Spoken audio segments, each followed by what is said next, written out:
Ya regresamos.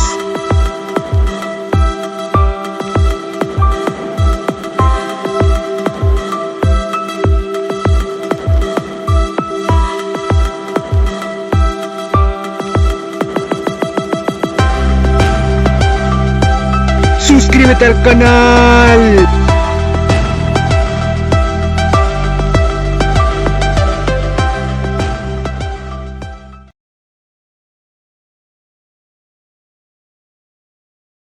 El final de la guerra. Iwagakure no Sato. Kitsuchi era uno de los ninjas más fuertes de Iwa tras el fracaso de la misión de invasión que tuvo lugar en Usu no Kuni. Fue un total atropello en lo que a él se refería dicha misión. No solo Usu sabía de su ataque porque al parecer alguien les vendió, pero también aniquilaron a las fuerzas de asalto al completo, así como se deshicieron de los Hinchuriki. Hinchuriki.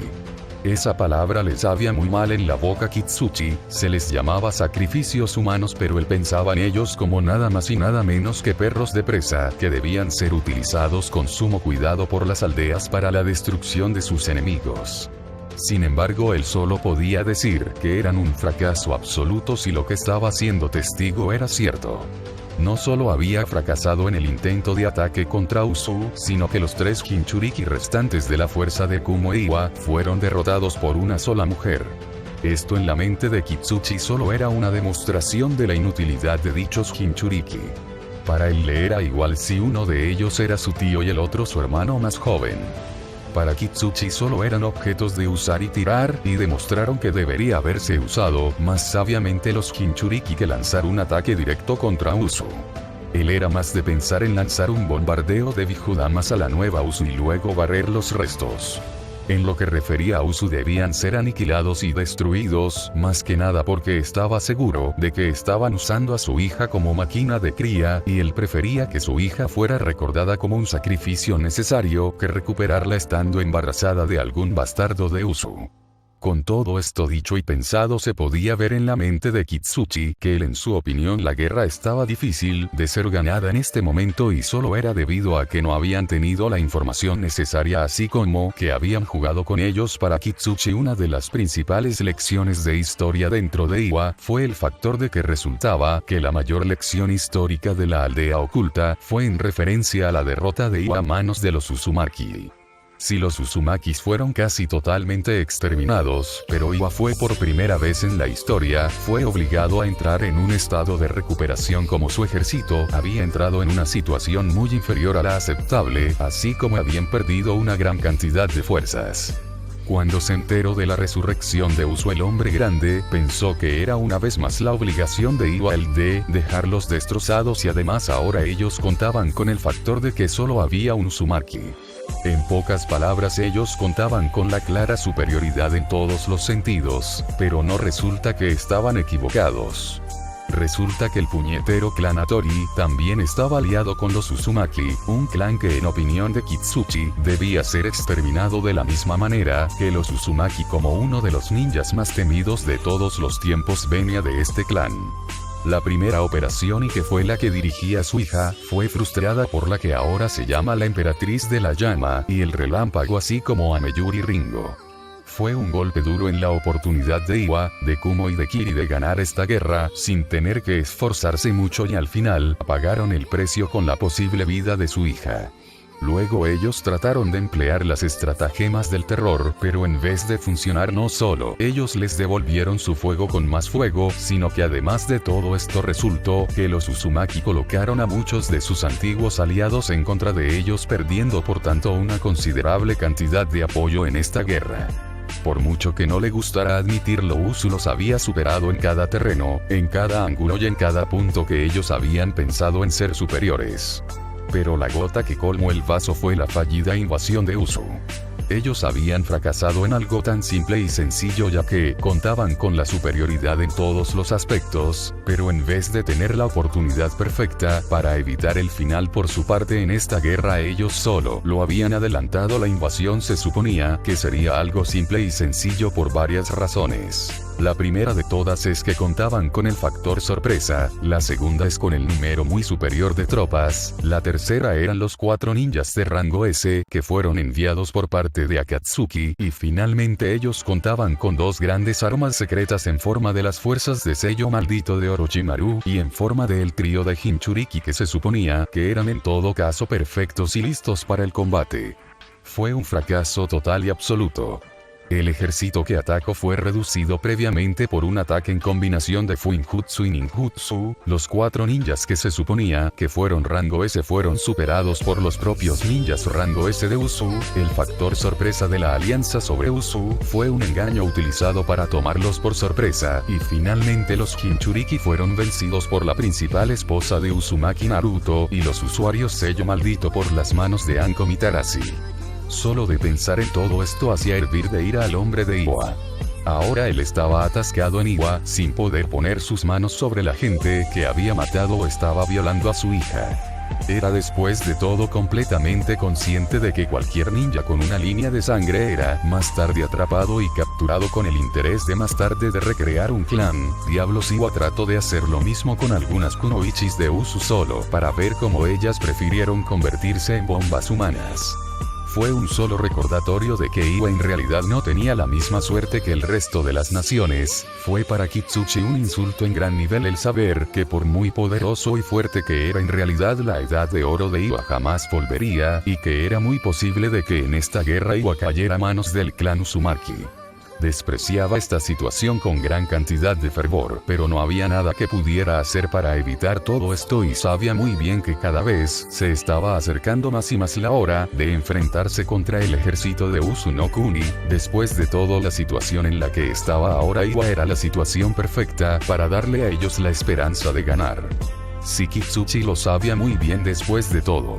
La razón por la que él supuso que Iwa iba a ser atacada en no mucho tiempo era que el Tsuchikage se había llevado a la mayoría de los combatientes aptos de Iwa para Kumo, ya que esperaban que fuera el primer punto de ataque de Usu, ya que con esto en su control, ellos serían capaces de lanzar ataques en la frontera de Iwa debilitándolos poco a poco. No era estúpido y sabía que había otra oportunidad que no iría de acuerdo con los planes de Onoki, ya que después de todo Usu podía lanzar un ataque desde su país fronterizo con ellos y debido a la situación actual, no tardaría mucho en caer a las manos de Usu, ya que después de todo, aunque fuera difícil de aceptarlo, pero Usu tenía en estos momentos más oportunidades de ataque contra ellos que ellos mismos. Mientras Kitsuchi miraba desde lo alto del edificio del Tsuchikage, él podía ver con facilidad cómo los ninjas estaban almacenando alimentos en los refugios para que las mujeres y los niños tuvieran al menos la oportunidad de sobrevivir a esta hecatombe.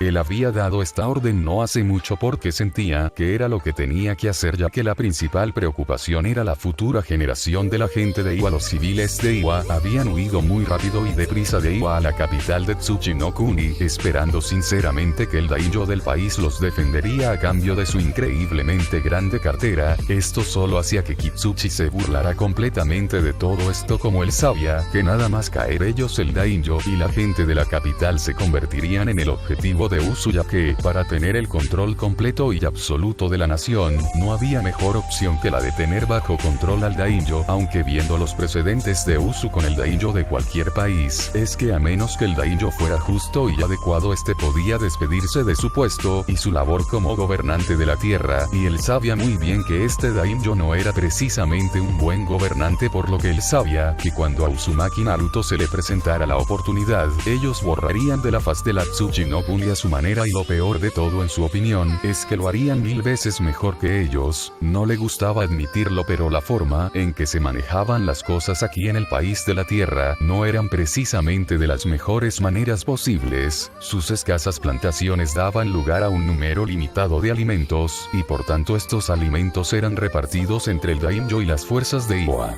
El pueblo llano apenas tenía con qué llenar su estómago, y por tanto él podía decir sin ninguna duda de que el gobierno de Usu llevaría los deseos de venganza de la gente de Tsuchi fuera de lugar, ya que después de todo, eso es todo lo que se necesitaba para quitar la venganza de sus corazones. Un gobernante justo y justicia para todo el mundo. Con solo dos cosas ellos ya tendrían en su mano a las diferentes personas de Tsuchi-no-Kuni, pero si a eso le añades que Usu podría encontrar de alguna forma la capacidad de mejorar la alimentación de la gente de esta tierra, pues entonces solo podías ver cómo Tsuchi-no-Kuni dejaría el odio hacia los Uzumaki y los sentiría como los verdaderos y honorables gobernantes que deberían estar en el lugar. Francamente le daba ira y asco, pero él no podía hacer nada para evitarlo, y una gran parte de la culpa de todo esto era porque sinceramente no habían hecho adecuadamente su trabajo, no habían hecho nada para garantizar que las personas de su pueblo tuvieran una vida feliz y de tranquilidad, por lo que sinceramente lo único que podía esperar es que al menos en los libros de historia no fueran recordados como monstruos y al menos ellos fueran vistos más o menos como seres humanos que cometen errores. Mientras tanto, a las afueras de Iwa un ejército de más o menos 3000 ninjas se estaba acercando. El ejército en cuestión estaba liderado por Pakura, Ameyuri y Mikoto. Las tres mujeres habían cogido cada una 1000 de los hombres que habían llevado al país de los vegetales y se habían lanzado a cumplir con el único objetivo que tenían en este mismo momento en lo que se refería a sus enemigos.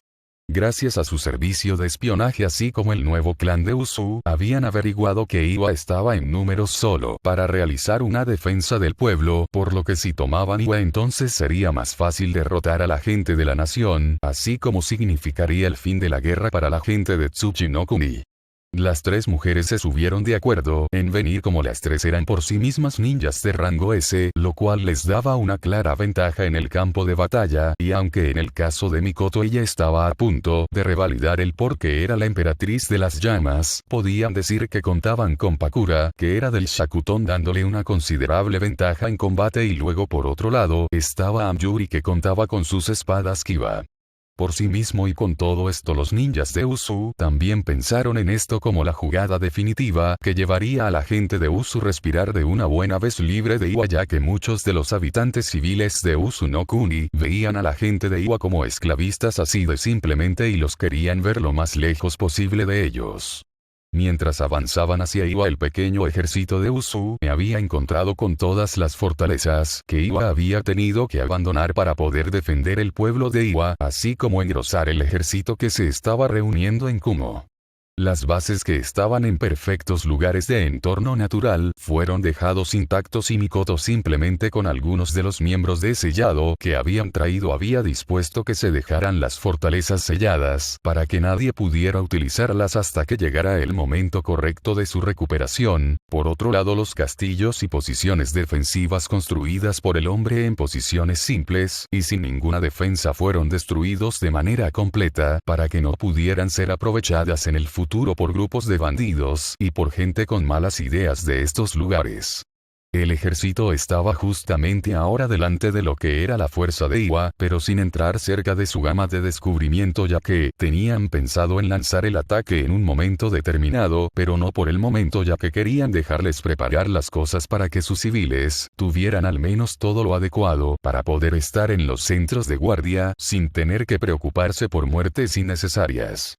Con esto dicho, Mikoto decidió estar y comenzar una reunión de información con Pakura, ya que su convocatoria Cuervo había sido capaz de llegar a espiar sin ningún problema lo que pasaba en el pueblo. Las buenas noticias es que son un ejército de apenas 1000 personas.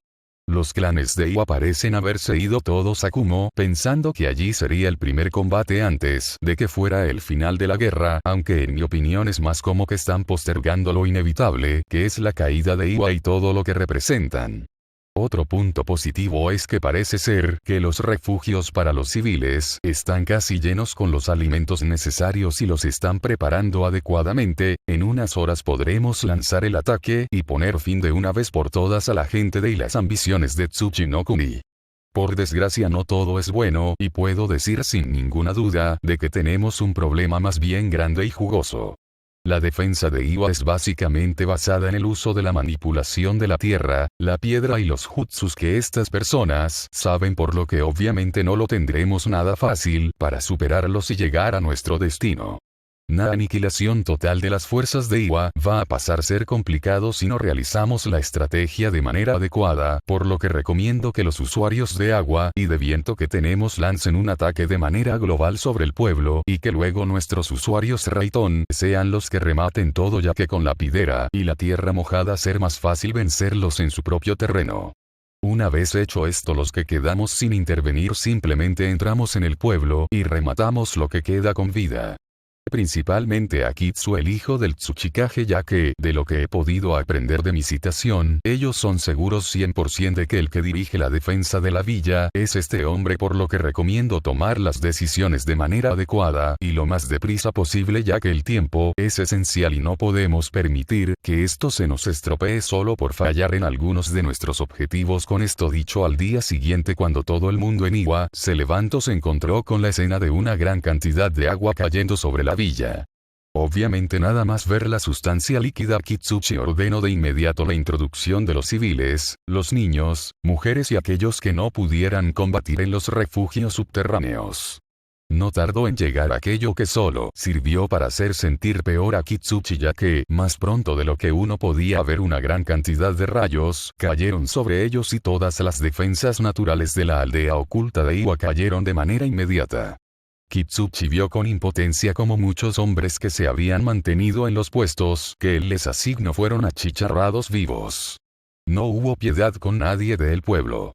Y fue para ese momento que, por desgracia, que las cosas se pusieron verdaderamente mal, como las puertas, que eran la principal defensa y forma de evitar la entrada de la gente, se encontraron con ser explotadas por un potente jutsu de fuego. Kitsuchi tuvo tiempo de levantar una pared de roca pura para bloquear la potente llama, pero desgraciadamente cuando el fuego terminó la roca, se podía decir que estaba al rojo vivo y en solo unos instantes multitud de cortes aparecieron por ella y esta cayó al suelo. Kitsuchi pensó que sintió la pérdida de la esperanza una vez, cuando le dijeron que el rayo amarillo se dirigía directamente a Iwa. Otra vez fue cuando se comunicó el regreso de los Uzumaki y cómo evitaron la conquista del país de las verduras al mismo tiempo que capturaban a su preciosa hija. Pero en este momento podía decir sin ninguna duda que la desesperanza era algo muy serio en su vida. El porqué de esto se debía a que delante suya estaba el ejército de 3000 ninjas contra solo unos 900 que le quedaban. Eso no era lo peor, sino que las 3 personas que estaban al frente de este eran lo que le daba en verdad miedo: Pakura, Mikoto y Yameyuri. 3 kunoichis rango S. Él solo sería suficiente para contener a una, pero las otras 2 podrían ir a su bola y dedicarse completamente a hacer lo que quisieran con el pueblo.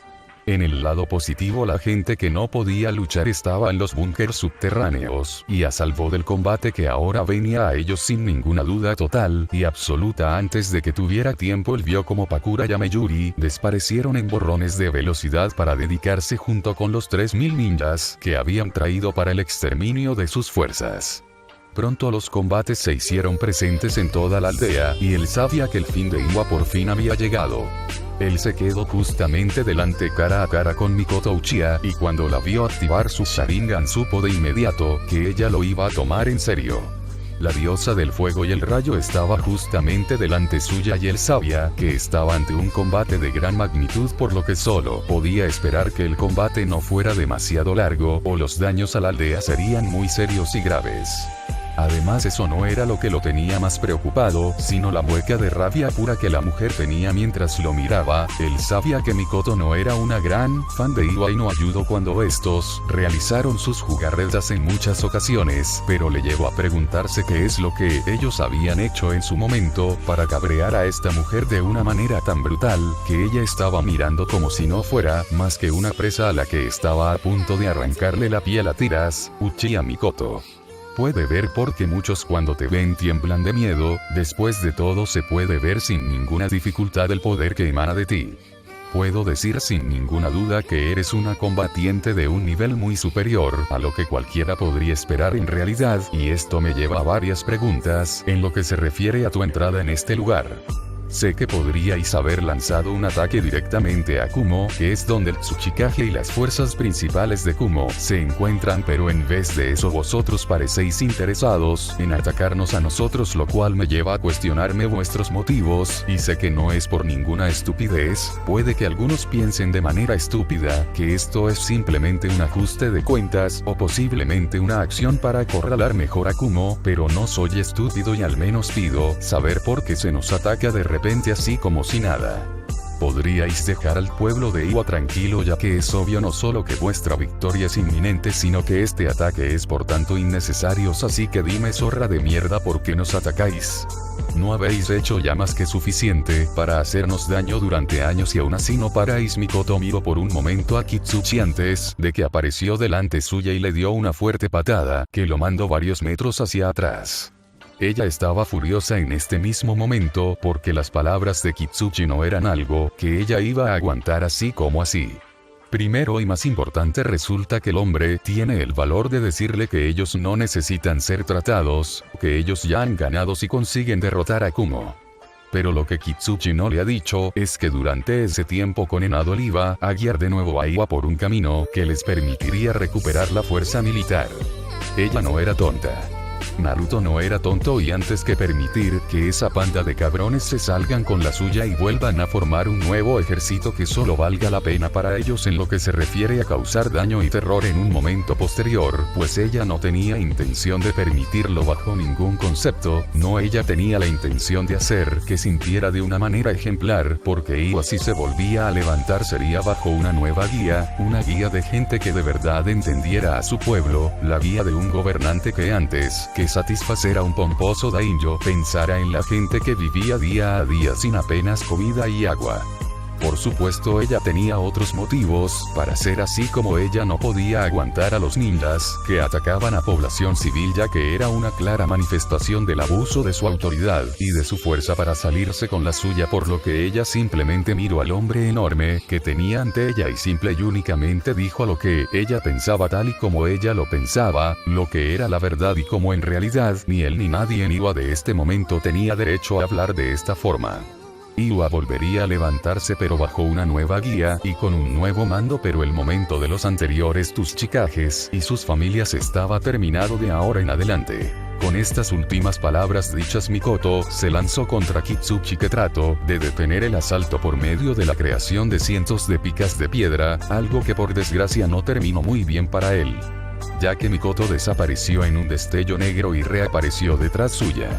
El Konin de Iwa no tuvo ninguna oportunidad para repeler el ataque en cuestión, como él recibió un barrido por parte de Mikoto que lo dejó en desequilibrio, solo para ella golpearlo con un rodillazo en la cara a continuación. Kitsuchi se levantó, tal vez con problemas, pero se levantó.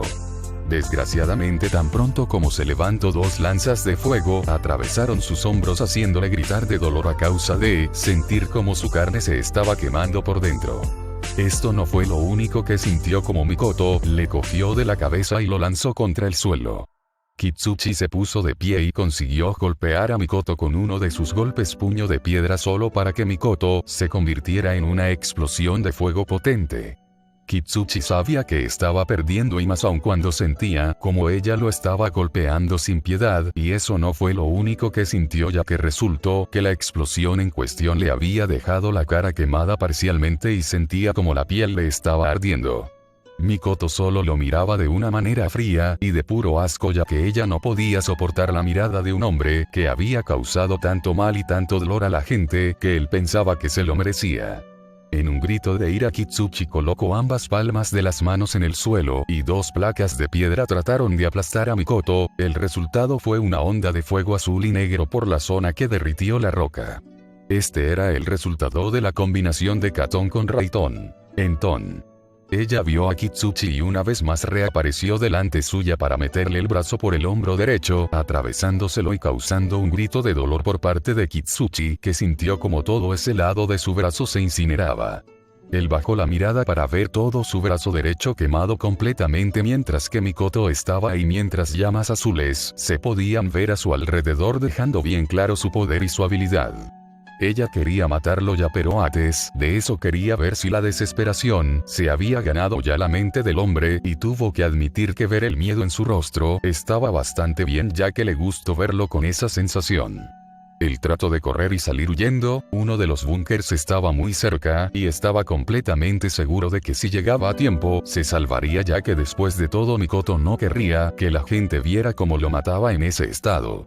El hombre salió corriendo sin darse cuenta de que al hacer esto él había dejado su espalda expuesta a la furioso Kunoichi que estaba tratando de dejar atrás. Cuando Mikoto lo vio huir, ella solo hizo lo más sensato y levantó su mano. Una gran cantidad de fuego azul oscuro se empezó a acumular en la punta de su dedo extendido y simplemente dijo en ton Shokiaki, incineración. La ráfaga de fuego salió disparada desde su punta del dedo y alcanzó a Kitsuchi. Junto con el propio Kitsuchi, todo lo que había en la zona y espacio que había recorrido había sido consumido por las llamas. Todos los edificios alrededor de él se consumieron por la potencia del fuego, y cuando ella lo ordenó, el fuego se retiró solo mostrando todo el entorno que había sido consumido por las llamas. Mikoto miró seria durante un momento, hasta que se puso un momento triste. No estaba triste por la muerte que había causado, sino por matar de esa manera, o más bien simplemente por matar. La muerte, por mucho que algunos llegaran a pensarlo de una manera, no son la solución adecuada para los problemas. Desgraciadamente, la mayor parte del sistema ninja de Iwa debía ser corregido de manera agresiva, viendo cómo se habían estancado en un ideal o forma de ser, por lo que ella entendía plenamente el porqué de tomar este camino y destruir la aldea para empezar de nuevo. Solo esperaba que Kurotsuchi estuviera a la altura de lo que le esperaba. Kirigakure no Sato. La villa oculta de la niebla, o también conocida como Kirigakure, se encontraba en el país del agua o Mizunokuni. De siempre había tenido una reputación de temer siendo vistos como la aldea más despiadada y brutal de todas. No ayudaba a que siempre habían tenido que generar ninjas que estuvieran por encima de la calidad que se mostraba a los que estaban al exterior, y de ahí su crueldad y la potencia detrás de ellos y sus formaciones brutales. El caso es que, al igual que Iwame Iterumi, había dejado a la villa oculta de Kiri con solo las fuerzas ninjas suficientes como para mantener el pueblo defendido, mientras que al resto de los ninjas se los había llevado con ella a Kumo. No, a diferencia de Onoki, ella no estaba de acuerdo con esto y había preferido la idea de colocarse ella junto con las restantes fuerzas que le quedaban aquí para dirigir la defensa del pueblo, pero una vez más los malditos asesores habían decidido que ella debía ir a Kumo, como eran posiblemente los que estarían primero en la línea de ataque de Usu, ya que después de todo, ellos estaban más cerca de Usu, y al ser la potencia más peligrosa de todas. Los asesores de Meiterumi vieron esto como la oportunidad perfecta de ponerse al mando de Kiri y colocar lo que ellos pensaron como fue las normas últimas que mantendrían a salvo a Kiri de ser extinguida junto con sus tradiciones.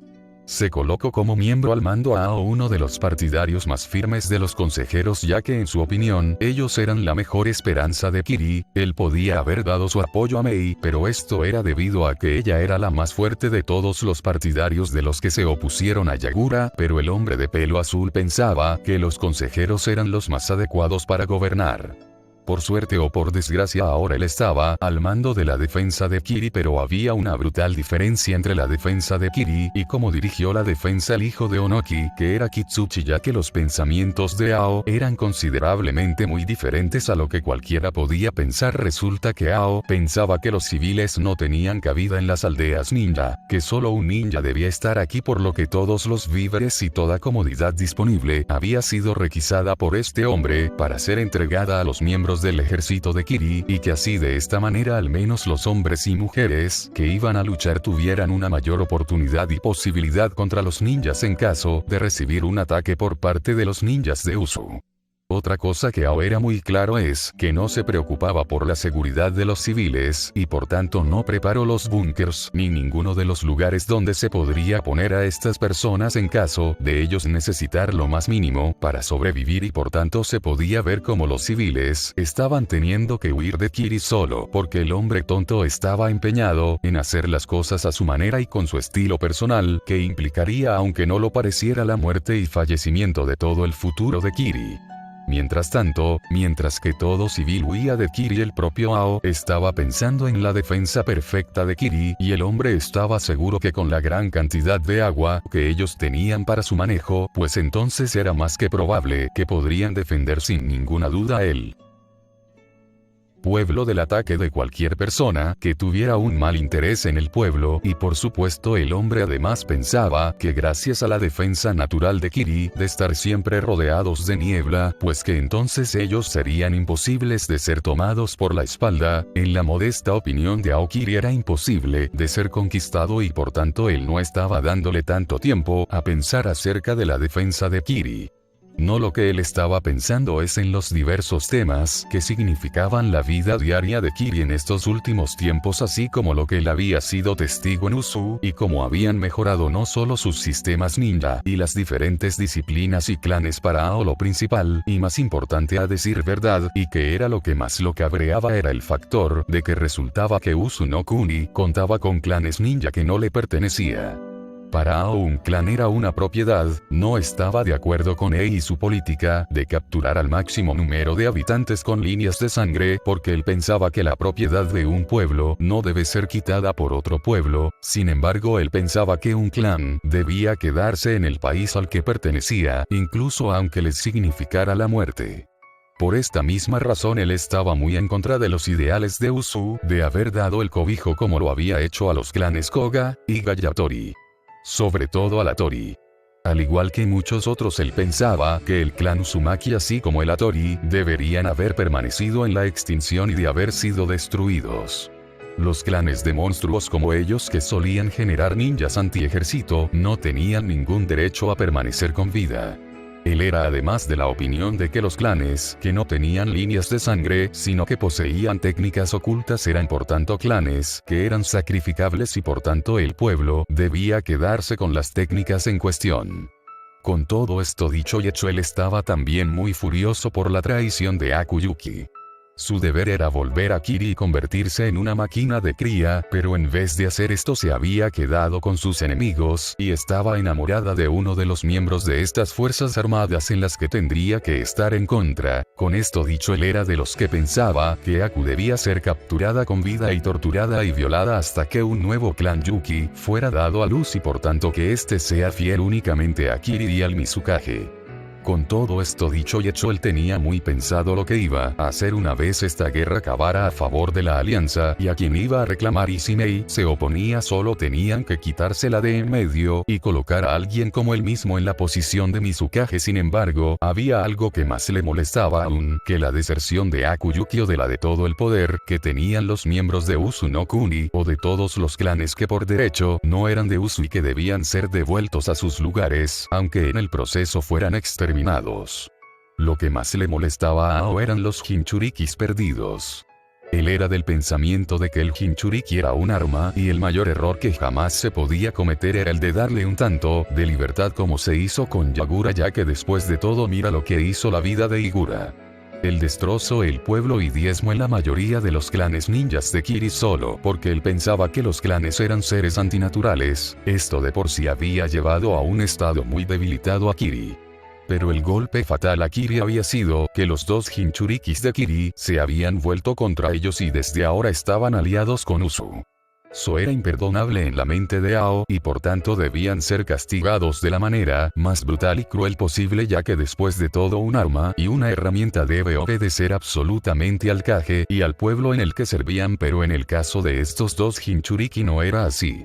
Utakata se había enamorado de la joven ninja del clan Tsuchikumo y estaba felizmente comprometido con ella, mientras que por otro lado estaba el nuevo Jinchuriki de Sanbi, que era completamente leal al Uzumaki porque su madre adoptiva estaba enamorada de Uzumaki Naruto. Solo de pensar en todas estas cosas se hacía su mente estar en la ira más absoluta de todas, y solo podía pensar en maneras de recuperar el poder de Kiri tal y como solo su pueblo se merecía en realidad. Él tenía bien claro que cuando tuvieran una oportunidad, atraparían a Utakata y a Yukimaru y los harían presenciar la pérdida de las dos personas que más querían en este mundo, luego ellos se harían cargo del control de ellos por medios de unos sellos de control y finalmente los harían tener descendencia, que obviamente se convertiría en los nuevos Jinchurikis. Por desgracia, Ao también estaba pensando en diversos temas que no le gustaban cuando todo esto cayó en su lado de vivir. Los Uzumaki eran un clan de monstruos, por decirlo de una manera amable y tranquila, pero en su mente ellos eran más de lo que podía parecer. Él recordaba con facilidad cómo el clan Uzumaki diezmó el ejército de Kiri cuando ellos junto con Kumo e Iwa los atacaron, y a decir verdad solo podía decir que daba gracias a los dioses que solo había un miembro de dicho clan en vida, ya que solo podía pensar en lo que sería capaz de hacer un clan al completo de esos monstruos, lo cual era otro motivo de por qué el hombre no quería permitir que el clan en ningún momento se reprodujera o Dios lo quiera tuviera descendientes de más de una de las mujeres con las que el hombre se había relacionado. El mayor dolor en el culo había sido enterarse que durante la invasión fallida de Usu este hombre creó sellos que mantuvieron alejados y en distancia a cada uno de los principales ninjas que estaban liderando el ataque contra Usu. Le gustara admitirlo o no le gustase, él podía decir sin ninguna duda que el joven miembro del clan Uzumaki en cuestión tenía más habilidades y capacidades de las que le gustaba admitirlo, y si por él fuera él estaría más que dispuesto a hacer las tácticas más sucias y feas disponibles para conseguir que dicho miembro no se atreva a tratar de tomar represalias contra ellos. En el lado positivo él pensaba que Uzumaki Naruto era solo un joven estúpido que no sabía de la verdadera cara de los ninjas, o al menos así lo parecía, porque el chico estaba formando una familia y había dejado que todo el mundo supiera exactamente que él estaba planeando esto, por lo que lo había convertido con facilidad en una diana para todos y cada uno de los enemigos de dicho clan. Solo podía imaginarse lo que iba a pasar una vez que él tuviera la oportunidad de golpear al Uzumaki, ya que lo principal y más importante era mostrarle a dicho joven que no debía hacer todas las cosas que había hecho, ya que después de todo, haber humillado de la manera que lo había hecho a Kiri hasta el momento durante la guerra, así como la forma en que se había apoderado de las rutas marinas, él solo podía imaginarse que si quería tener alguna que otra oportunidad de volver a convertir a Kiri en una gran potencia, no solo de manera militar, sino también de manera comercial, entonces él debía deshacerse del poderío de los Uzumaki. Por suerte, una vez acabada la guerra, el hombre sabía que podía contar con el daimyo de Mizuno Kuni para reclamar y hacerse con todo lo que era en opinión de Ao y del hombre avaricioso que era suyo. En ningún momento Ao se esperaba un ataque a Mizuno Kuni ni a Kirigakure 3. Mientras rodeando las dos islas principales de Mizuno Kuni estaba la flota de la escuadra 6 de Usu. Ambos, tanto Yukimaru como Utakata, estaban orquestando dicha misión y se habían dividido las naves que tenían para lanzar dos ataques de manera simultánea. El muy imbécil del daimyo de Mizuno Kuni, así como los consejeros de Kiri y el que estaba actualmente al mando, habían dejado todas las zonas civiles no solo desprotegidas, sino que a los civiles sin ningún alimento posible, por lo que cuando la armada de Usu apareció, los civiles no dieron ninguna señal de alarma, y fue mucho más difícil que dieran una señal de alarma cuando algunos de los barcos más de transporte de Usu empezaron a proporcionar alimentos para no solo los civiles y sus familias, sino que además proporcionaron toda la comodidad posible y disponible para las gentes que por las políticas del daimyo y del imbécil de Ao estaban ahora sin nada más y nada menos que harapos y casi sin alimentos para mantenerse con vida y alimentados. Con esto dicho, fue fácil y sencillo para Utakata colocar sus 3 naves de ataque destroyer, así como su nave de transporte de guerra Fortress, por lo que cuando empezara la invasión, el bombardeo de las destroyer destrozaría cualquier medida de defensa, y luego él junto con los subordinados de las Fortress estarían lanzando el ataque terrestre y dominado, por no decir conquistando, todo el dominio de Kirigakure. Del mismo modo, Yukimaru tenía órdenes de pasar por el fuego a la capital de Mizuno Kuni. La capital de Mizuno-kuni estaba en lo que se podía decir una isla muy cercana a la isla principal, donde estaba Kirigakure, y toda la ciudad capital era en sí una fortaleza que estaba para los miembros de la realeza y los comerciantes más ricos, y aunque fuera curioso, los niños de estos se encontraban con ellos y disfrutando de la buena vida, mientras que cualquier persona de fuera de la capital estaría sufriendo por la falta de alimentos, así como carecer de las comodidades necesarias. Además, la principal defensa de Mizu, que era su niebla, se convirtió en la principal defensa y de transporte de los ninjas de Usu, como no fueron detectados todavía por el enemigo, mientras avanzaban lentamente hacia ellos sin prisa pero sin pausa.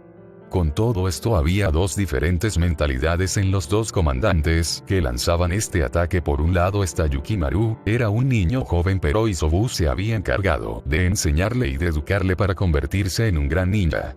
El niño había crecido idolatrando a Naruto, viéndolo como lo más importante en su familia junto con Guren, y fue aún más cuando Naruto le comunicó que él estaría ayudándole con su pesada carga de ser un Jinchuriki. En vez de ser usado como un sujeto para sus experimentos por parte de Orochimaru, Yukimaru había disfrutado de una más que agradable vida y podía contar cada día con Naruto. Su relación con Isobu lo había llevado a convertirse en el segundo comandante de la unidad de ataque Aqua, y por tanto el chico podía sentir la pesada carga de todo esto sobre sus hombros, pero en vez de rechazarla, el niño había estado más que encantado de aceptarla, como era en sus propias palabras la carga de alguien que debe estar dispuesto a tener para ser un líder. En las enseñanzas de Yukimaru resulta que Naruto le había enseñado una gran verdad: el líder de cualquier cosa es un pilar. Debe mantenerse fuerte donde otros se caerían de la pesada carga, debe andar donde no se debería poder moverse, debe ser capaz de hacer todo lo que un subordinado ve como imposible, ya que resulta que su deber es el de llevar a los suyos lo más elevado posible, de la forma más efectiva posible y sin dejar a ninguno de los suyos detrás. Con estas enseñanzas, Yukimaru estaba en el camino de convertirse en uno de los jóvenes líderes más destacados dentro de Usu, y Naruto mismo había tenido la intención de ayudar a levantarse al chiquillo junto con la ayuda de Utakata. Con todo este apoyo, con toda esta ayuda, el chico, que en algunos momentos uno puede pensar en ser más bajo de lo que parecía, tenía uno de los sueños más elevados posibles. Quería convertirse en la luz que el propio Naruto reflejaba a los que lo rodeaban.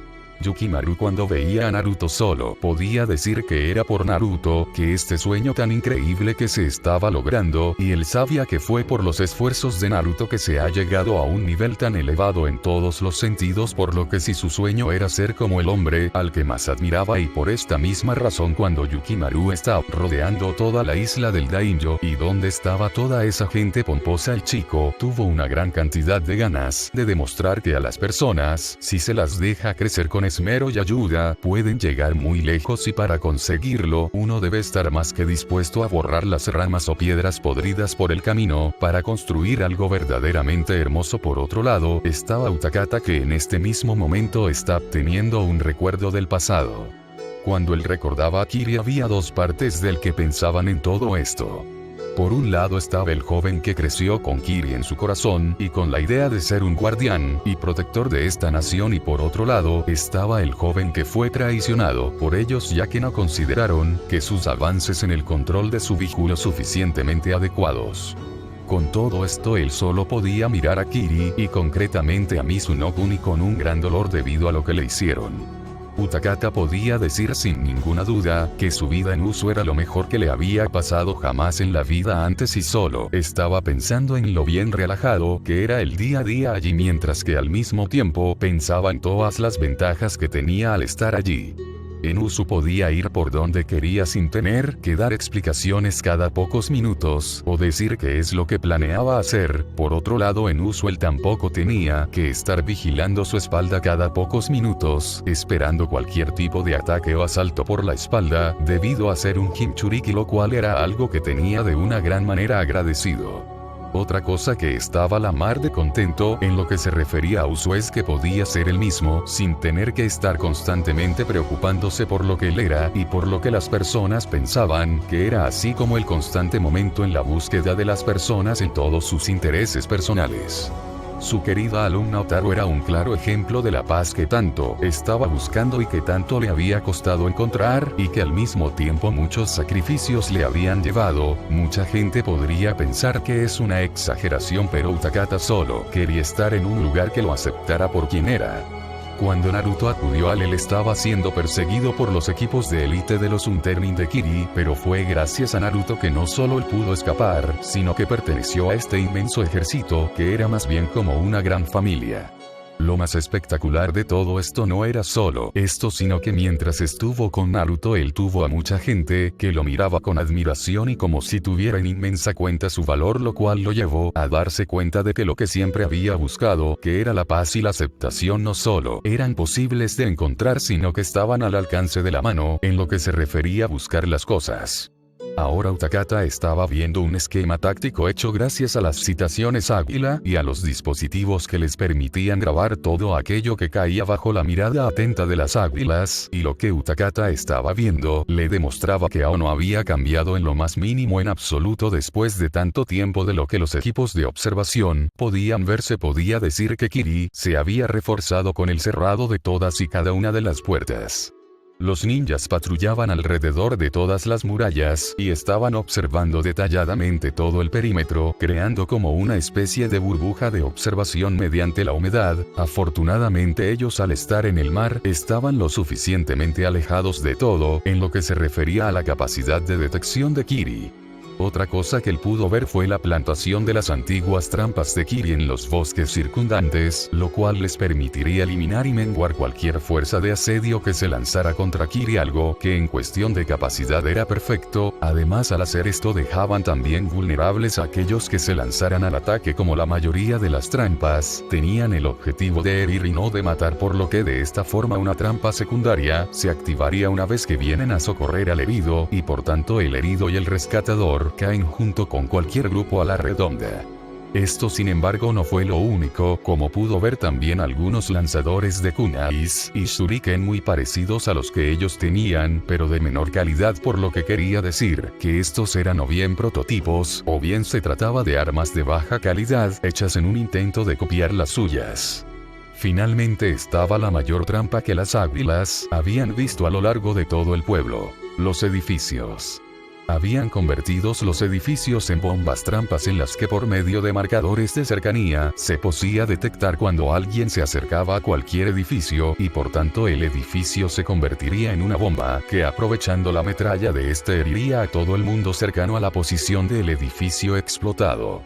Con todo esto investigado, Utakata era fácilmente consciente de que Ao había convertido toda la aldea y sus cercanías en una bomba mortal en la que ningún atacante podría salir técnicamente indemne y saldrían golpeados y muy doblegados, por lo que no habría técnicamente victorias para ninguno de los dos lados, y ambos grupos solo podrían pensar en esto como un empate, aunque en el caso de Kiri sería más como una victoria.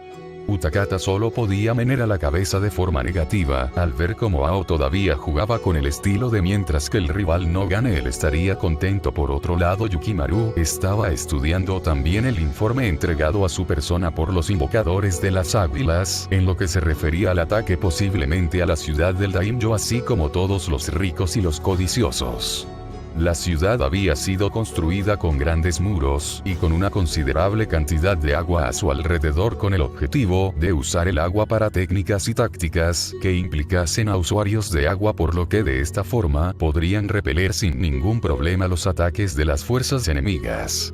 Por suerte o por desgracia, según se mire, Yukimaru también podía decir que la ciudad era vulnerable a un ataque que dejara una simple y sencilla apertura en sus defensas. No era como si esa simple apertura fuera un problema, es que una vez hecha la apertura toda la defensa del muro se volvería inútil, ya que en vez de ser un muro que aguante todo lo que se le lance, dicho muro será como tener que soportar impactos cada vez más y más potentes que llevarán al final al colapso de toda la estructura.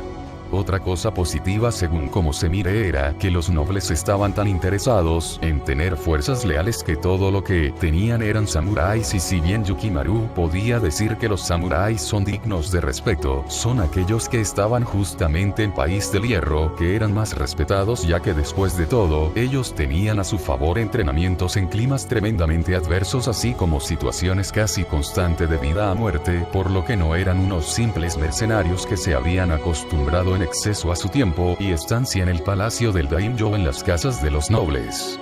Con todo estudiado a las mil maravillas, se procedió a decir las órdenes y a desplazar las tropas, ya que Kiri iba a caer y también lo haría la capital del agua, ya que no tenía intención de permitir a estos patanes seguir dirigiendo a un pueblo y matándolo de hambre. A la mañana siguiente Ao se despertó cuando empezó a escuchar el sonido de las explosiones. No era un sonido que le estuviera gustando precisamente.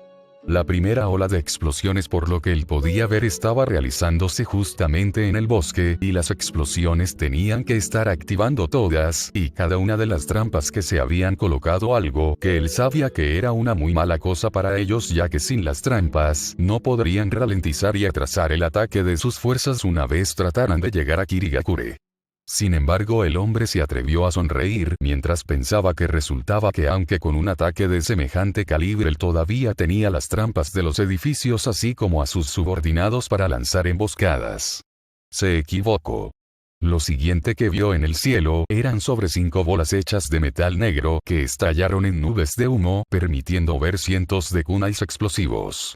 Estos kunais chocaron contra los edificios y el resultado fueron violentas explosiones que destruyeron todas las bombas trampa que él había creado en espera para los futuros invasores, lo cual los llevó a quedarse sin defensas. Antes que podía pedir un informe de daños, se vio como un enorme dragón de agua, o que al menos parecía agua, destruyó las puertas de la villa oculta y pronto miles de ninjas estaban entrando a una considerable velocidad. Fue una masacre. Los ninjas de Kirigakure estuvieron bajo ataque en cuestión de minutos, y debido a que muchos de ellos habían estado tratando de realizar un análisis de la situación, muchos fueron pillados por sorpresa y atacados sin la más mínima muestra de piedad por los miembros de la división Aqua. En menos de media hora casi todo el lugar había caído ante las manos de los ninjas de Usu, y se podía ver fácilmente a muchos de ellos huyendo por el bosque. El más notable de todos ellos era Ao, como tenía la gran idea de que si llegaba a la isla de los daimyo podría pensar en un contraataque desde allí.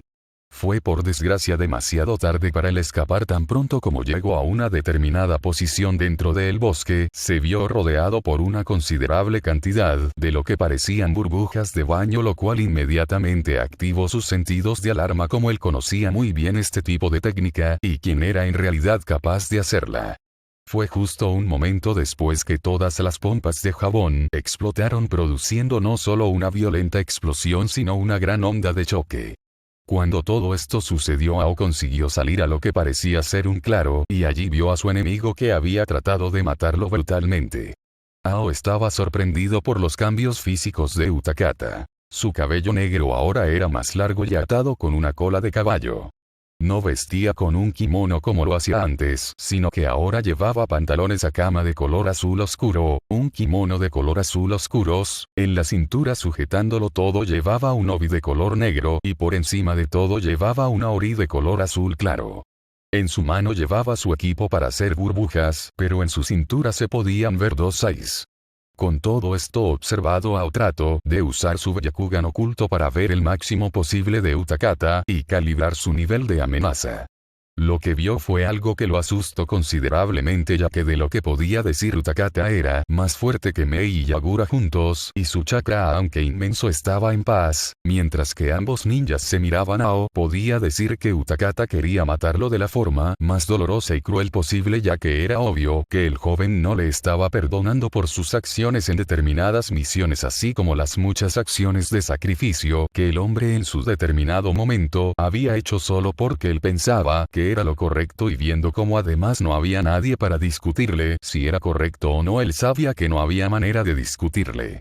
Utakata miraba a Ao con ira, pero Saiken tuvo a bien recordarle que la ira no llevaba a ninguna parte y que si se dejaba guiar por ella entonces él no haría sufrir todo lo que se merecía el bastardo que tenía delante suya.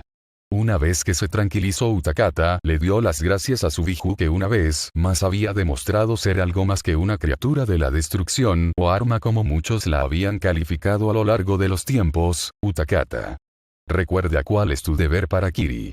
Este pueblo te concedió el don del mayor poder posible y tú le debes por esto una fidelidad de manera eterna. Olvídate de Usu. ¿Qué saben esos tontos acerca de ser ninja? Ellos siempre hablan acerca de la paz, pero en la paz los ninjas nos volveríamos obsoletos. Usu habla de paz y sin embargo no estaban dispuestos a sacrificarse para ahorrarse esta guerra. ¿Qué importaba para Usu la vida de Akuyuki, de Yuji Toni, de los miembros del clan Atorio, de los clanes Koga e Iga? Deberían haberlo aceptado tal y como era y dejar que cada nación obtuviera lo que se merecían. Tú sabes que lo que estoy diciendo es 100% cierto, ya que después de todo Usu no tenía derecho a hacer lo que ha hecho y lo hizo. Si alguien es responsable de esta guerra son ellos. Los miles de vidas que se han perdido son cosa suya, no de Kiri, ni de Iwa ni de Kumo, sino de Usu por no ceder. Somos una de las 5 grandes naciones ninja Utakata y nos lo ganamos con nuestro esfuerzo de sudor y sangre. ¿Sabes que con tu ayuda Kiri se podría imponer a Usu? Podríamos arrebatarle el Jinchuriki del Sanbi al mismo tiempo y convertirlo en su contra. Con los dos de nuevo bajo la guía de Kiri, se podría iniciar una revolución contra Usu y devolver a esos imbéciles amantes de la paz a donde ellos pertenecían. No pierdas tu tiempo con ellos, Utakata, y vuelve a donde perteneces. Recuerda que eres la herramienta de Kiri y solo de Kiri. Si no aceptases esto, solo estarías escupiendo al legado de los anteriores Jinchuriki y a la historia que ellos han dejado atrás, por lo que te digo. Ven conmigo y ayúdame a dejar bien claro a Usu su lugar en lo bajo de la cadena alimenticia del mundo ninja. Si Ao fuera tan bueno con la vista como él se creía, él habría estado viendo cómo la rabia de Utakata crecía cada vez más y se hacía más grande. Cualquiera podría decir que el miembro de los Jinchuriki estaba a punto de saltar sin un plan, pero no estaría más equivocado. Utakata guardó su equipo para hacer burbujas y se lanzó velozmente contra el hombre que se pensaba que las cosas debían mantenerse a la antigua usanza. Al ver a Utakata lanzarse a una gran velocidad, Ao solo pudo poner una mala cara al pensar que Utakata se había vuelto un arma inútil ahora y por tanto se dispuso a combatirlo en taijutsu, ya que él más o menos tenía un conocimiento del estilo Huken. Cuando estuvo muy cerca y consiguió golpear a Utakata, le soltó una buena cantidad de golpes. Ao pensó que había golpeado con la suficiente fuerza como para matarlo, pero él vio como Utakata se puso de pie sin ningún problema. Estaba a punto de volver a iniciar su ataque cuando sintió algo muy doloroso en sus manos.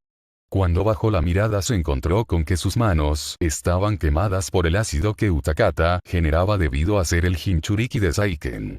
Él trató de hacer cualquier cosa, pero se encontró con ser golpeado en las rodillas y sintió como sus huesos se derretían debido a la potencia del golpe de barrido que le dio Utakata. Sin embargo, el asunto no terminó ahí.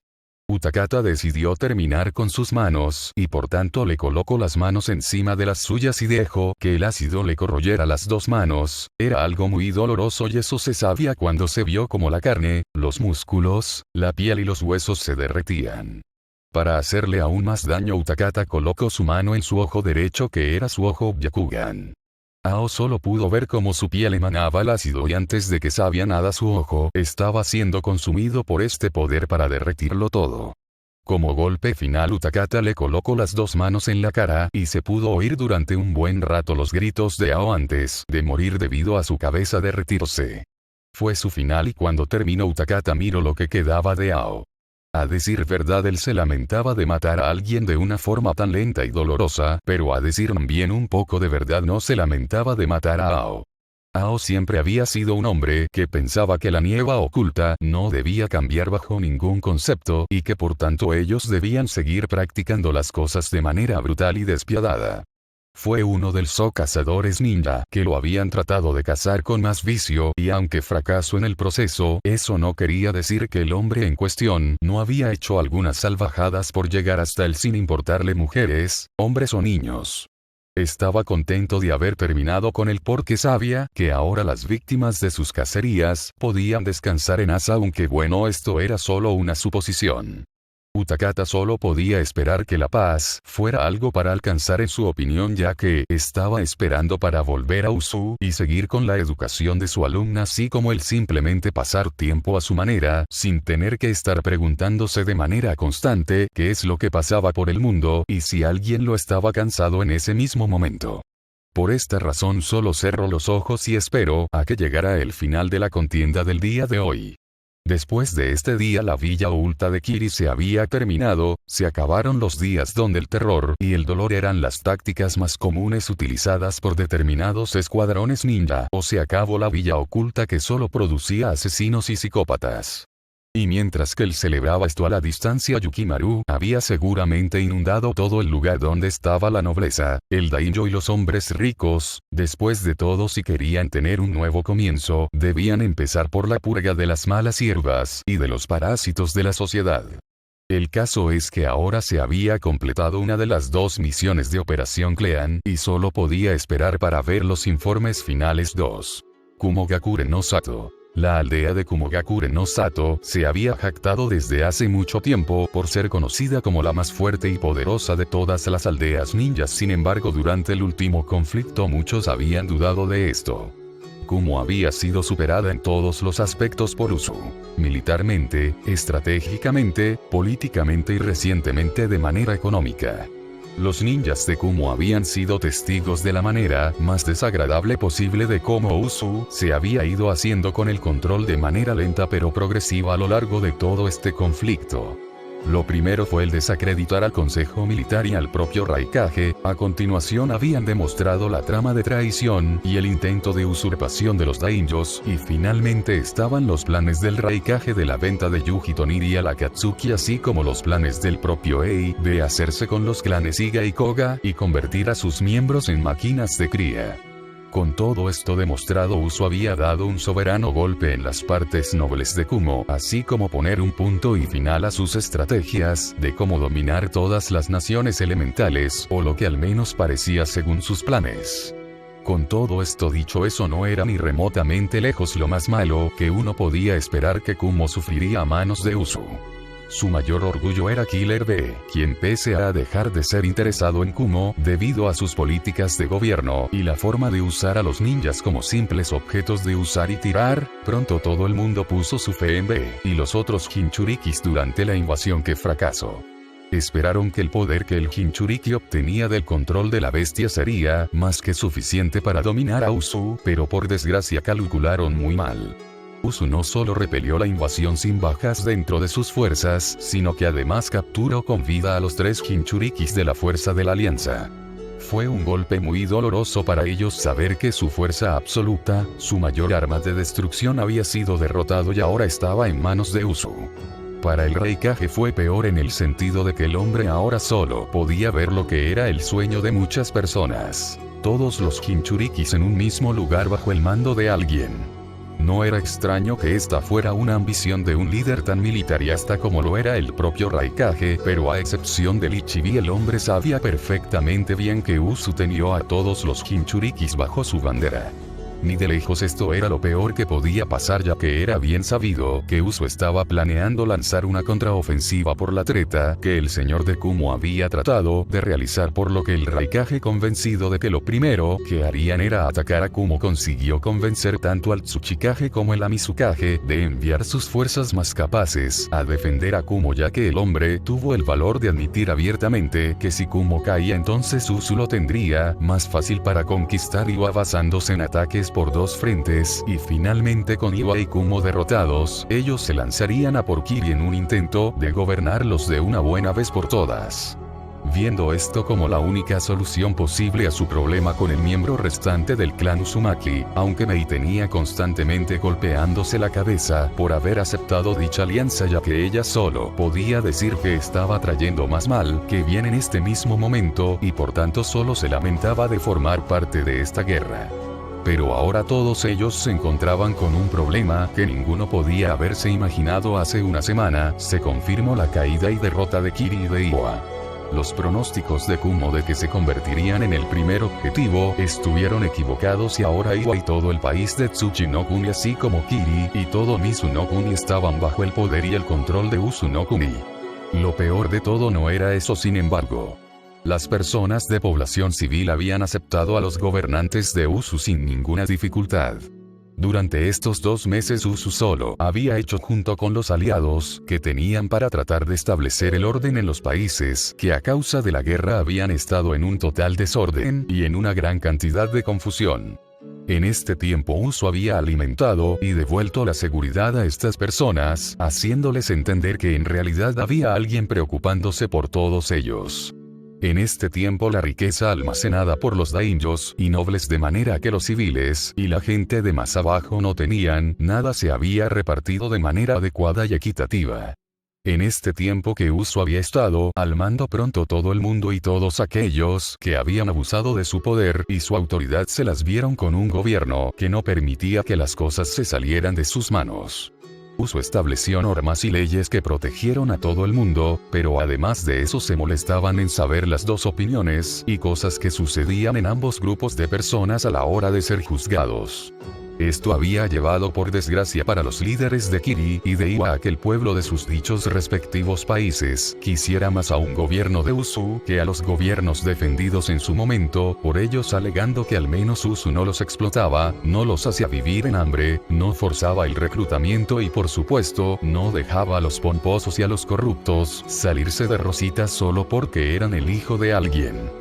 Para la eterna desgracia de todos los Kages, los dos países eran imposibles de recuperar debido a que Usu había hecho el trabajo que un gobernante debía hacer y ahora estaba con cómo enfrentarse a ellos en 2 frentes por separado. El Raikage por tanto había ordenado el retroceso de todas las fuerzas de Kumo para esperar un ataque por parte de Usu en el que combatirían todas las fuerzas de Kumo contra todas las fuerzas de Usu, esperando sinceramente que las fuerzas de Kumo fueran capaces de resistir semejante combate. Sin embargo, los civiles de Kumo no estaban nada satisfechos. Desde que la guerra empezó, sus recursos se habían ido reduciendo considerablemente, ya que el Raikage había declarado que a causa de la importancia del ejército, ellos eran la principal fuerza a tener en cuenta y respetada, y que por tanto todos los recursos debían ser enviados al ejército para mantener a los militares lo más contentos posibles. Poco a poco los civiles habían abandonado Kumo, dejando que la villa promilitar estuviera solo llena de fuerzas militares. Un total de 15.000 ninjas estaban dentro de esta villa, esperando un ataque por parte de las gentes de Usu, y a decir verdad ya el pánico se había extendido por muchas partes.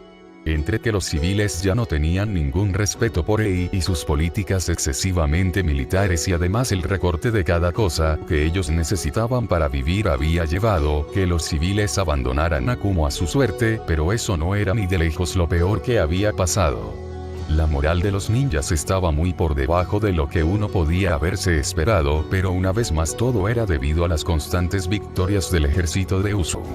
No había gustado nada de nada a la población ninja que toda idea y todo plan contra Usu había terminado en un fracaso, lo cual solo significaba para ellos que estaban condenados al fracaso, y la derrota de los Jinchurikis era solo la guinda del pastel de todo esto. Si alguien miraba a Kumo, uno podría detectar el nerviosismo en cada persona que andaba por las calles de Kumo. Pero si había alguien que no parecía afectado por esto, era el Raikage.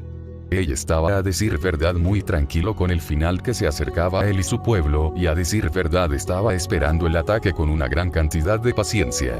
Él sabía que muy posiblemente este ataque significaría el final de Kumo, pero él tenía plena confianza en sus habilidades de combate y en cómo Kumo siempre había sido una de las naciones ninja más poderosas y fuertes de todas, por lo que de ahí que estuviera plenamente confiado en las posibilidades del futuro. Por desgracia para él y sus compañeros Kages no eran de la misma idea, como no habían visto bien la caída de sus respectivas aldeas ninja. De todos ellos, Meiterumi era la que peor lo había tomado, como ella solo quiso crear un futuro mejor para Kiri, y Bai se entera que mientras que ella no estaba, los concejales así como Ao habían estado abusando de su posición de poder, y esto había conducido finalmente a que los diferentes civiles se pusieran en contra del gobierno de ella y cualquier otro en Mizunokuni. Ella estaba dolida, pero si había alguien molesto con Usu, ese sería el Tsuchikage. Onoki no solo había perdido a su nieta debido a las acciones del ejército de Usu cuando fallaron en la primera ofensiva, sino que ahora él podía dar por perdido a su hijo, lo cual solo era un golpe más en lo que era el corazón del anciano. Las derrotas estaban implicando un aumento de la tensión en su cuerpo y mente, y el anciano sabía que su momento se acercaba más deprisa a cada momento que se estaba resistiendo. Les gustase o no admitirlo a todos los Kages, resultaba que Uso había ganado la guerra, pero Ei creía en que se podía rechazar el ataque que aquí vendría, por lo que el hombre estaba de manera tonta con la confianza en la victoria todavía. Era un iluso que no se daba cuenta de que la guerra estaba perdida y no quería negociar. Ahora lo único que le quedaba a los 3 Kages en cuestión era dar su vida por esta misma guerra que tontamente habían iniciado. Ni siquiera la parte de su plan, que contaba con Konoha y Suna, se había llevado a cabo. Mientras tanto, viendo desde atrás para el ejército que se estaba acumulando en Kumo, había varias personas: Karasuba, Matatabi, Yujito, Genosuke de Koga y Hattori Hanzo. Estos eran 5 de los ninjas más poderosos de Uso, y en cuestión de importancia estaban Matatabi y Yujito, que eran las esposas de Naruto. Las mujeres en cuestión estaban aquí con el único y obvio objetivo de matar a los 2 inmortales, Idan y Kakuzu. Por otro lado estaba Karasuba junto con Genosuke, que tenían la intención de terminar con el Raikage por sus intentos de hacerse con su línea de sangre, o en el caso de Karasuba por usarla como un conejillo de indias y tratar de convertirla en una herramienta de Kumo. Y finalmente estaba Hattori Hanzo, que estaba aquí con el objetivo de eliminar a Onooki por su intento de destruir su clan. Cada uno de los ninjas sabía que tenían que acabar con sus objetivos de la manera más rápida posible, ya que después de esto ellos se iban a encargar de los soldados de Kumo, que eran, aunque una amenaza menor en sus mentes, ellos eran lo suficientemente potentes como para implicar una gran cantidad de daño. Ellos de por sí podían convertirse en una gran molestia, y de ahí porque el ejército de 5000 ninjas que habían traído con ellos estaba ambientado en su mayoría para lanzar un ataque sorpresa, ya que el objetivo era sacar el máximo número de los ninjas enemigos antes de que el resto se dieran cuenta de su presencia. Una táctica un tanto fea sí, pero era de gran utilidad, viendo cómo eran ellos contra muchos más que ellos. Mientras que cada uno pensaba en lo que tenía que hacer, todos tuvieron muy claro que la batalla que se avecinaba tenía que ser lo más corta posible y no debían dejar que su sed de sangre los dominara. Su objetivo debía ser cumplido de forma rápida y precisa, sin estar atascados varias horas más tarde, y con la noche de su lado el ejército de invasión se había dividido en varios segmentos. El primer segmento estaba liderado por Genosuke y por Karasuba, el segundo segmento estaba liderado por Yujito y Matatabi, y el último segmento estaba liderado por Hanzo.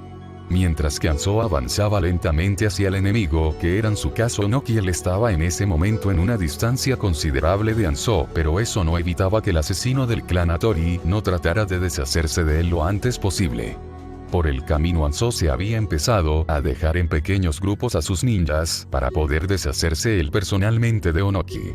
Cuando llegó al lugar en el que detectaba a Onoki, lo encontró en lo que parecía ser una plaza, y estaba vestido con su vestimenta de Kage al mismo tiempo que miraba la luna como si tratando de entender algo de ella. No es como si al miembro del Sou Hattori le interesara, pero él era consciente de que Onoki ya sabía que él estaba aquí, por lo que sacó su Dual Kusarigama y salió de las sombras en las que se ocultaba. Su ataque sorpresa había fallado. Hanzo vs Onoki. Onoki miró en la dirección de Hanzo y no pudo negar que se parecía considerablemente a su padre. Una parte de él pensaba que era toda una ironía que él terminaría enfrentándose a este enemigo, sabiendo que la última vez que luchó contra él casi terminó muerto. Ahora parecía que iba a luchar al nieto del propio Hattori, y que en esta ocasión él terminaría seguramente muerto, por lo que el Tsuchikage se giró despacio hacia él.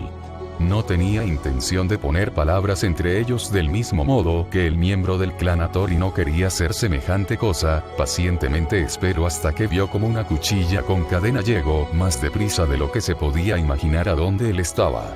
Tuvo el tiempo suficiente para cambiarse con un Tsuchibunsin. Cuando él vio el corte limpio a su clon, él realizó los sellos de mano adecuados, y un orbe de energía se generó entre sus manos. El miembro del clan Hattori no necesitó nada más para esquivar velozmente el ataque en cuestión, como él sabía que dicho ataque podría matarlo, sino que él simplemente se negaba también a aprovechar esto. Como dicho jutsu dejó expuesto al Tsuchikage, por lo que más rápido de lo que cualquiera podría imaginar él lanzó un kunai explosivo que pasó rozando a Onoki. La explosión hizo daño a Onoki, pero no lo mató, mientras que Hanzo apenas tuvo tiempo de esquivar el ataque anterior, y fue solo de un puro milagro que lo consiguió. A decir verdad, Onoki se levantó del suelo debido al golpe de la explosión, y tuvo tiempo de ver cómo Hanzo se desvaneció en la oscuridad de la noche. Solo tuvo tiempo de generar un domo de rocas para protegerlo antes de que una de sus armas casi lo cortara por la mitad. Onoki estaba lamentándose increíblemente de su edad en estos momentos, como él era perfectamente consciente de que su edad solo era una debilidad en este momento contra el miembro del clan Hattori que lo atacaba sin piedad. Alejándose un par de pasos de Onoki, Hanzo expulsó una nube de ceniza de su boca que luego se convirtió en una nube explosiva que arrasó sin ninguna dificultad todo lo que había dentro de su radio de daño, ya sea debido a la fuerza de su ataque en cuestión o a cualquier cosa como un posible sello de acelerantes que llevaba el ninja de Usu para hacer las explosiones como esta más potente. Onoki casi no podía ponerse en pie cuando se pudo ver la explosión y todo lo que había afectado a su gama de ataque, pero el anciano ninja tenía bien claro que su objetivo era ganar esta lucha no por él sino por los que habían muerto antes que él. Sabía demasiado bien que su victoria solo sería una victoria vacía. Usu había ganado ya y aunque repelieran este ataque, ellos estarían más debilitados que sus atacantes.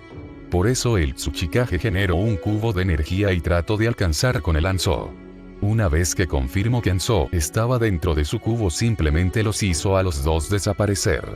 Su último pensamiento fue que la vida, pese a ser algo muy bello en sus ojos, no había tenido la belleza que esperaba y que mucho le faltaba, a decir verdad. Onoki el Tsuchikage había fallecido llevándose a su enemigo, o al menos eso parecía de las sombras que no se habían visto afectadas por el ataque de Onoki. Salió Hanzo, que tenía una mirada fría. El hombre sabía que Onoki, debido a su vejez, se había vuelto paranoico. Esa paranoia lo había llevado a envenenar la mentalidad de sus subordinados, y fue a causa de esto que casi le cuesta la vida a su clan. Pero eso no quería decir que no debía ser respetado, el respeto al hombre que fue pero no al anciano en que se convirtió. Con estos últimos actos se dirigió directamente hacia su división de subordinados como su misión, o al menos parte de ella ya estaba cumplida, y por tanto solo quedaba eliminar a todos los hombres posibles antes de que fuera demasiado tarde y se despertaran todos por el jaleo que había hecho con Onoki. Por desgracia, cuando Hanzo llegó a donde estaban sus subordinados, se dio cuenta de que todo Kumo estaba despertado. Adiós factor sorpresa. Yujito y Matatabi vs Idan y Kakuzu. Yujito y Matatabi estaban en este mismo momento delante de Idan y Kakuzu. La razón de esto fue que poco después de empezar el asalto, tanto Idan como el otro conocido inmortal aparecieron y trataron de lanzar un ataque muy potente para sus tropas. Por desgracia para ellos, Matatabi tenía una poderosa línea de sangre que fácilmente le permitió bloquear la potente explosión de aire y fuego concentrado. Esta línea de sangre fue el metón que le permitió crear un agujero negro que absorbió la totalidad del ataque de sus enemigos y por tanto les costó su ataque explosivo. Entonces, antes de que ninguno de ellos había tenido la oportunidad, tanto Yujito como Matatabi habían aparecido delante de ambos y con dos potentes patadas los habían enviado volando contra un lugar que parecía ser un campo de entrenamiento para los ninjas de Kumo. Huelga decir que la nueva batalla estaba a punto de empezar y que una gran cantidad de destrucción se estaba acercando a ellos sin ninguna dificultad. Idan sonreía como un loco y se lanzó contra Yujito, mientras que Kakuzu, siendo más sensato, se quedó mirando con tranquilidad a Matatabi, sabiendo que era una mujer muy posiblemente que estuviera a su alcance en habilidades. Idan apareció delante de Yujito con la intención de cortarla, solo para darse cuenta de que su guadaña fue interceptada por las afiladas uñas de esta. Un combate de armas vino a continuación entre ambos ninjas, que estaban desencadenando ataques entre los dos con cada uno la esperanza de apuñalar al otro. Por desgracia para Idan, el hombre sabía que Yujito ya sabía de su estilo de combate y por tanto cuando ella decidió combatir contra él estuvo pasando a través de sus uñas, ya sea chakra Raitón o chakra Katon, para aún así después de todo hacerle daño al inmortal sanguinario. No importaba cuánto lo intentaba, como todos sus ataques eran repelidos por Yujito, él no podía entender cómo una mujer había crecido en fuerza de tal manera en tan poco tiempo, por lo que cuando Yujito atravesó el hombro de con una de sus uñas imbuidas de calor y energía de fuego, el hombre solo pudo gritar de dolor a causa de todo lo que estaba sufriendo. Por suerte para él, dicha arma se alejó de su cuerpo cuando él estuvo a punto de cortarle el brazo a Yujito. Desde la distancia ambos podían observarse entre sí mientras que Yujito rápidamente pasó por unos cuantos sellos de mano.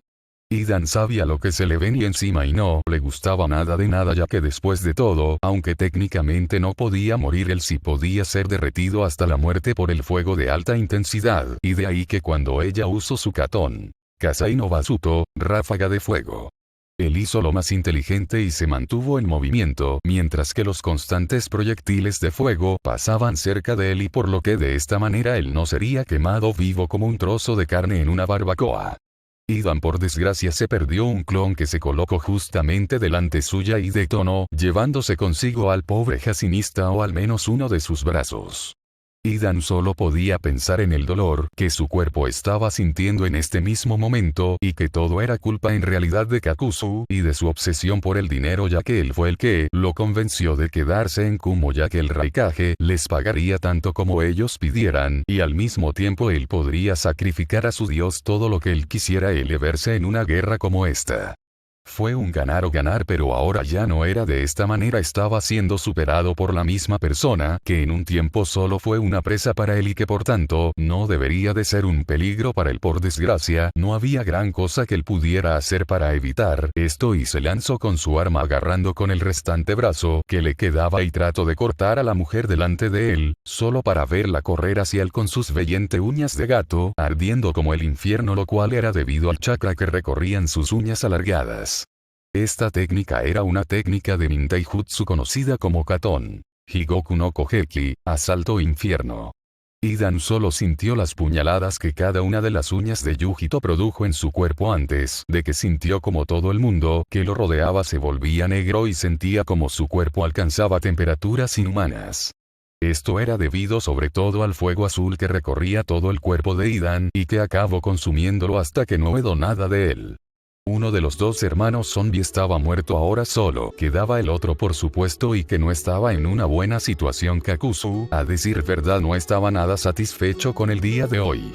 Él esperaba que los combates le permitieran salir de esta con vida y cobrar un sustancioso cheque de pago.